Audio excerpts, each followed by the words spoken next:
جب دل خوف اور گھبراہٹ کے سبب الٹ جائیں گے اور آنکھیں اوپر چڑھ جائیں گی، ڈرتے ہیں تاکہ اللہ ان کو ان کے اعمال کا بہت اچھا بدلہ دے اور اپنے فضل سے زیادہ بھی عطا فرمائے، اور اللہ جس کو چاہتا ہے بے حساب رزق دیتا ہے۔ بھلا تم نے اس شخص کو دیکھا جس نے اپنی خواہش کو اپنا معبود بنا رکھا ہے اور باوجود جاننے بوجھنے کے گمراہ ہو رہا ہے؟ تو اللہ نے بھی اس کو گمراہ رہنے دیا اور اس کے کانوں اور دل پر مہر لگا دی اور اس کی آنکھوں پر پردہ ڈال دیا۔ اب اللہ کے سوا اس کو کون راہ پر لا سکتا ہے؟ تو کیا تم لوگ نصیحت نہیں حاصل کرتے؟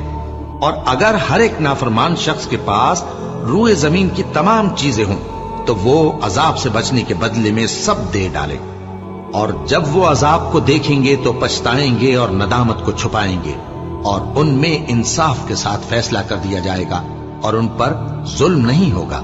اب جس کے اعمال کے وزن